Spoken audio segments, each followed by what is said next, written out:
Hi my dear students, നമ്മൾ next discuss ചെയ്യുന്ന ടോപ്പിക്കാണ് types of colloidal systems based on nature of interaction. അതിൽ first കേസിൽ നമ്മൾ എങ്ങനെ ക്ലാസിഫിക്കേഷൻ തന്നെയായിരുന്നു, എന്തിൻ്റെ ബേസിലായിരുന്നു, ഫിസിക്കൽ സ്റ്റേറ്റിൻ്റെ ബേസിലായിരുന്നു ക്ലാസിഫിക്കേഷൻ വന്ന്. ഇത് സെക്കൻഡ് ടൈപ്പാണ് nature of interaction.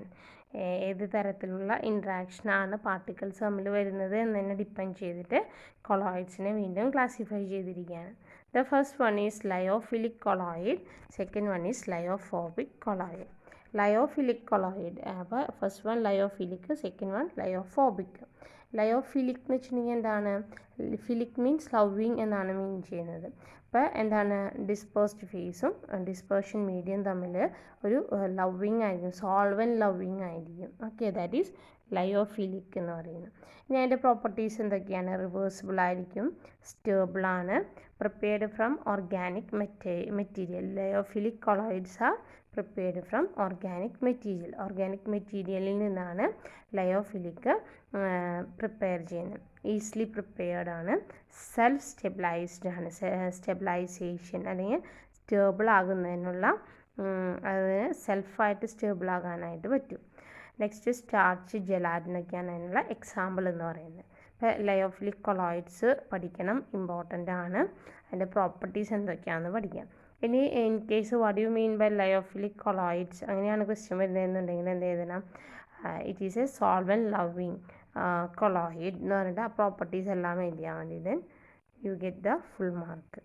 Next lyophobic. Phobic എന്ന് വെച്ചാൽ എന്താ, ഫിയർ എന്നാണ് മീൻ ചെയ്യുന്നത്. അപ്പോൾ സോൾവൻറ്റ് ഹേറ്റിംഗ് ആയിരിക്കും. ഓക്കെ, സോൾവൻറ്റ് ഹേറ്റിംഗ് ആയിരിക്കും. പിന്നെ ലയോഫിലിക്കിന് നേരെ റിവേഴ്സ് ആയിട്ടാണ് എല്ലാ പ്രോപ്പർട്ടീസും വരുന്നത്.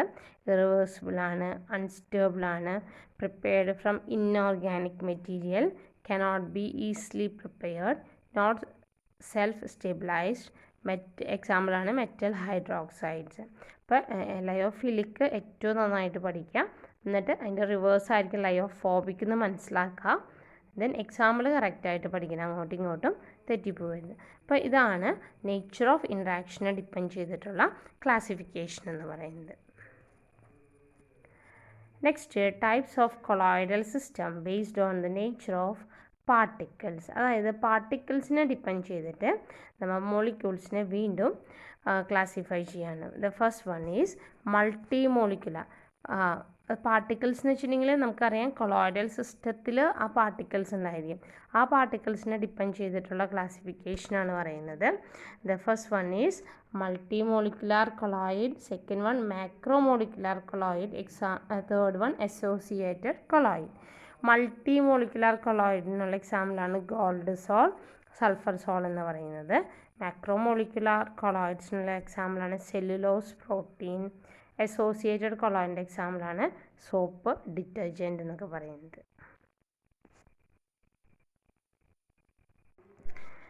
നെക്സ്റ്റ് നമ്മൾ പറഞ്ഞു മൾട്ടി മോളിക്കുലർ കൊളോയിഡ്സ് ആണ് ഫസ്റ്റ് വൺ. നേച്ചർ ഓഫ് പാർട്ടിക്കിൾസിന് ഡിപ്പെൻഡ് ചെയ്ത് വരുന്ന ഫസ്റ്റ് വൺ എന്ന് പറയുന്നത് മൾട്ടി മോളിക്കുലർ കൊളോയിഡ്സ് ആണ്.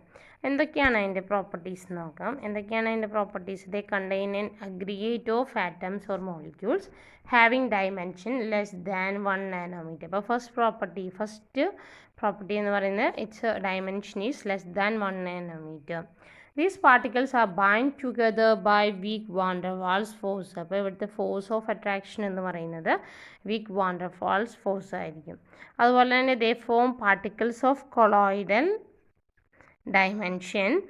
കൊളോയിഡൽ ഡയമെൻഷനിലാണ് പാർട്ടിക്കിൾസിനെ പ്രിപ്പയർ ചെയ്യുന്നത്. എക്സാമ്പിളായിട്ട് പറയുന്നത് ആഴ്സനിക് സൾഫൈഡ് അല്ലെങ്കിൽ ഗോൾഡ് സോൾ, സൾഫർ സോളൊക്കെ നമ്മൾ പറഞ്ഞു, അതൊക്കെയാണ് എക്സാമ്പിൾ. ഇപ്പോൾ മൾട്ടി മോളിക്കുലാർ കൊളോയിഡ്സിൻ്റെ ഈ പ്രോപ്പർട്ടികൾ എഴുതി വയ്ക്കണം. They contain aggregate of atoms or molecules having dimension less than 1 nanometre. അതുപോലെ അവരുടെ ഫോഴ്സ് ഓഫ് അട്രാക്ഷൻ എന്ന് പറയുന്നത് weak van der Waals force ആണ്. എക്സാമ്പിൾ പഠിക്കാം. Next macro molecular colloids. Macro molecular colloids എന്ന് പറയുമ്പോൾ അതിൻ്റെ പാർട്ടിക്കിൾ റേഞ്ച് ഈസ് സ്യൂട്ടബിൾ. അപ്പോൾ മാക്രോ എന്ന് പറയുമ്പോൾ നമ്മൾ പോളിമേഴ്സിൻ്റെ കേസ്, അതായത് +1 തന്നെ ഹൈഡ്രോ കാർബൺസിൻ്റെ ചാപ്റ്ററിൽ നമ്മൾ പറഞ്ഞിരുന്നു എന്തായിരുന്നു പോളിമേഴ്സ് എന്ന് പറഞ്ഞിട്ടുണ്ടായത് അല്ലേ. അപ്പോൾ ആ പോളിമേഴ്സിന് തന്നെ പറയുന്ന മറ്റൊരു പേരാണ് polymers are also known as macro molecules. അപ്പോൾ macromolecules in suitable solvents form solutions in which the size of the particle is in the colloidal range. അപ്പോൾ ഇവിടെ പാർട്ടിക്കിളിൻ്റെ റേഞ്ച് എന്ന് പറയുന്നത് കൊളോയിഡ്സിൻ്റെ റേഞ്ച് ആയിരിക്കും. മാക്രോമോളിക്കുലർ കൊളോയിഡ്സിൻ്റെ റേഞ്ച് എന്ന് പറയുന്നത് എത്രയാണോ കൊളോയിഡ്സിൻ്റെ റേഞ്ച് അത് തന്നെയായിരിക്കും. They are known as macromolecular colloids. സ്റ്റേബിളാണ്, നോട്ട് ഫുള്ളി സ്റ്റേബിളിൽ ക്വൈറ്റ് സ്റ്റേബിളായിരിക്കും. Resemble true solutions in many properties. അപ്പം ട്രൂ സൊല്യൂഷൻ്റെ പ്രോപ്പർട്ടീസിനോട് റിസെമ്പിളൻസ് കാണിക്കുന്നുണ്ട്.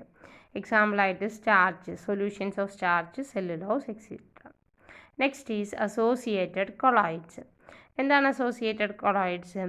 These substance are behave as normal strong electrolytes at low concentration but as colloids at higher concentration. അപ്പോൾ ഒന്ന് ശ്രദ്ധിക്കാം, എന്താ പറഞ്ഞത്? നോർമൽ സ്ട്രോങ് ഇലക്ട്രോലൈറ്റ്സ് ആയിട്ട് ആക്ട് ചെയ്യും ലോ കോൺസെൻട്രേഷനിൽ, കൊളോയിഡ്സ് ആയിട്ട് ആക്ട് ചെയ്യുന്നത് ഹയർ കോൺസെൻട്രേഷനിലാണ്. ഇതിനെന്താ colloidal behaviour is because of the formation of aggregates. എന്താണ് അഗ്രിഗേറ്റ്സ് എന്ന് പറയുന്നത്? അത് നമുക്ക് കാണാം. Aggregates they are also called micelles. അപ്പോൾ അഗ്രിഗേറ്റ്സിൻ്റെ ഫോർമേഷൻ ഉള്ളതുകൊണ്ട് അല്ലെങ്കിൽ മീസെല്ലിൻ്റെ ഫോർമേഷൻ ഉള്ളത് കൊണ്ടാണ് അത് ലോവർ കോൺസെൻട്രേഷനിൽ നോർമൽ സ്ട്രോങ് ഇലക്ട്രോലൈറ്റ്സും ഹയർ കോൺസെൻട്രേഷനിൽ കൊളോയിഡ്സും ആയിട്ട് ആക്ട് ചെയ്യുന്നത്. ഇനി എന്താണ് micelle? The formation of micelle. Micelle എന്താണ്? ദ കൊളോയിഡൽ ബിഹേവിയർ കാണിക്കുമ്പോൾ അത് എന്ന് വെച്ചിട്ടുണ്ടെങ്കിൽ ഫോർമേഷൻ ഓഫ് അഗ്രിഗേറ്റ്സ് ആണ്. അഗ്രിഗേറ്റ്സിനാണ് മീസെൽ എന്ന് പറയുന്നത്. മീസെൽ എന്ന് പറയുന്നത് the formation of micelles takes place only above a particular temperature. അപ്പോൾ ഈ മീസെല്ലിൻ്റെ ഫോർമേഷൻ നടക്കണമെന്നുണ്ടെങ്കിൽ ഒരു പെർട്ടിക്കുലർ ടെമ്പറേച്ചറിന് മുകളിൽ മാത്രമേ നടക്കുള്ളൂ. That is known as Krafft temperature. Okay, TK എന്നാണ് എഴുതിയിരിക്കുന്നത്. And above a particular concentration. അപ്പോൾ ഒരു പെർട്ടിക്കുലർ കോൺസെൻട്രേഷനും പെർട്ടിക്കുലർ ടെമ്പറേച്ചറിന് മുകളിൽ മാത്രമേ മീസെല്ലിൻ്റെ ഫോർമേഷൻ നടക്കുന്നുള്ളൂ. So that concentration is known as critical micelle concentration, CMC. Question ചോദിക്കാറുണ്ട്, what you mean by CMC or what you mean by Krafft temperature. Okay, അപ്പോൾ ഇതിനുള്ള എക്സാമ്പിൾസ് ആയിട്ട് നമുക്ക് പറയാൻ പറ്റുന്നതാണ് സോപ്സ് ആൻഡ് ഡിറ്റർജൻറ്റ്സ്. അപ്പോൾ ഇതിൽ ലയോഫിലിക്കും വരുന്നുണ്ട്. സോപ്പും ഡിറ്റർജൻറ്റും ആണ് ഇതിനുള്ള എക്സാമ്പിളായിട്ട് പറയുന്നത്. അതിൽ എന്ത് ലയോഫിലിക്കും ലയോഫോബിക് സോളും വരുന്നുണ്ട്, പാർട്സ് വരുന്നുണ്ട്. അപ്പോൾ ലയോഫിലിക്കിൻ്റെ സോപ്പിൻ്റെ കേസായാലും ഡിറ്റർജൻസിൻ്റെ കേസായാലും രണ്ടിലും ലയോഫിലിക്കിൻ്റെ പാർട്ടും ലയോഫോബിക്കിൻ്റെ പാർട്ടും കണ്ടെയ്ൻ ചെയ്യുന്നുണ്ട്. അപ്പോൾ ഇതാണ് നേച്ചർ ഓഫ് പാർട്ടിക്കിൾസിനെ ഡിപ്പെൻഡ് ചെയ്തിട്ടുള്ള ക്ലാസിഫിക്കേഷൻ എന്ന് പറയുന്നത്.